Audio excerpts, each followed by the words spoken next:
Alexandre Diaz, bonjour. Bonjour Franck. Bienvenue dans la Social Room de Village Semences. Merci.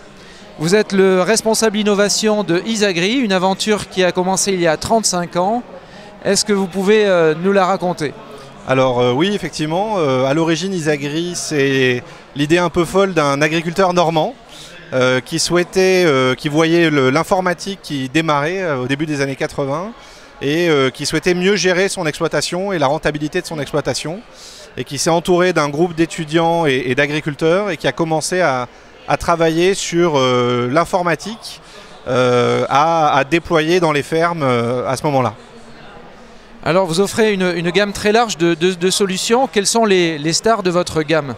Alors effectivement, on a démarré au départ avec des produits de comptabilité, des produits de gestion de parcelles, de gestion de troupeaux laitiers. Aujourd'hui, on a plus d'une trentaine d'outils à la gamme qui sont spécialisés selon qu'ils s'adressent à des agriculteurs, des éleveurs, des viticulteurs, mais aussi à leurs partenaires, donc les cabinets comptables, les négoces, les coopératives, les concessionnaires.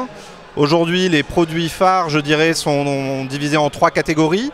Il y a tout ce qui va tourner autour de la gestion de l'exploitation agricole en tant qu'entreprise, de la comptabilité, de la facturation des prestations, de la paye pour gérer des salariés lorsqu'on a de la main-d'œuvre. Des outils plutôt techniques métiers, donc de la traçabilité pour suivre ses cultures, pour suivre son troupeau laitier, son troupeau porcin.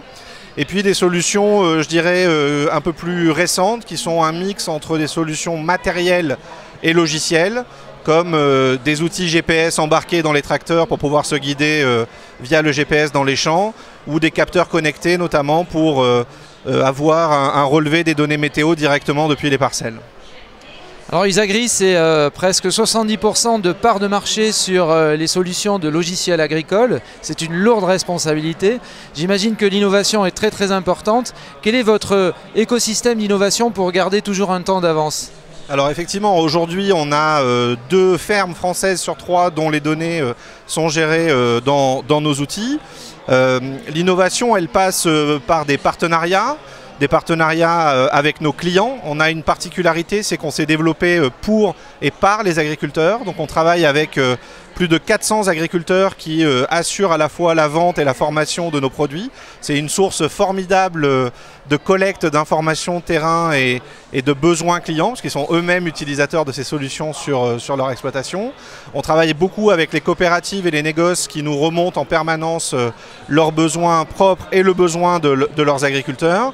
Et puis énormément également avec les écoles d'agriculture. On fait partie par exemple de la chaire agrotique avec l'école de Montpellier et de Bordeaux, avec les instituts techniques et les différentes entreprises et les différentes entités qui interviennent autour du numérique en agriculture.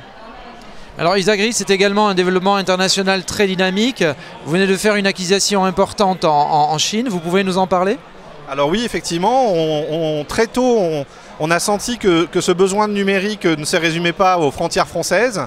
On a attaqué par d'autres pays. On est présent aujourd'hui dans une douzaine de pays, majoritairement en Europe, mais aussi au Canada et en Chine depuis quelques années.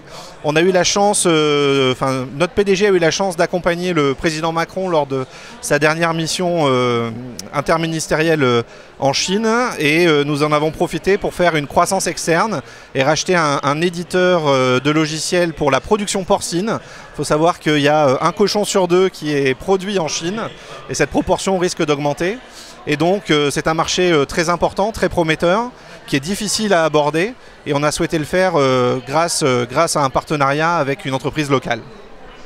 Alors sur ce salon 2018, salon de l'agriculture, on sent qu'il y a beaucoup d'innovation, que les choses bougent. Vous avez aussi le sentiment que l'agriculture française, il est en train de se passer quelque chose?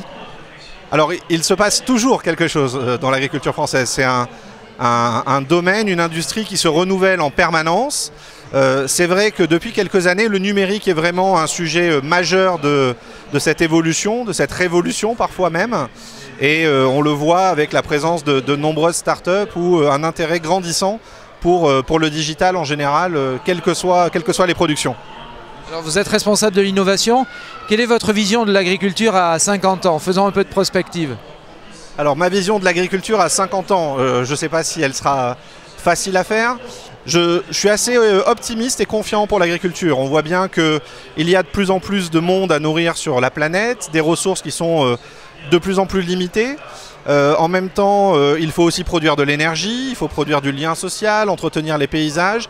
Et donc il y aura toujours une demande pour de l'agriculture, une demande forte. Je pense que les prix vont augmenter, que les agriculteurs vivront mieux de leur métier. En tout cas, nous, on travaille pour ça au quotidien. Et reste à savoir quelle agriculture on aura. Je pense qu'elle sera diverse et variée, avec peut-être des plus petites exploitations dans certaines régions françaises ou européennes ou mondiales pour avoir des circuits courts et faire de la production plus locale au plus proche du consommateur.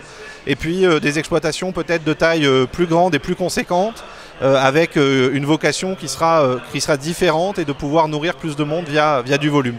Mais plus de qualité et plus de préoccupation vis-à-vis des consommateurs et plus de transparence.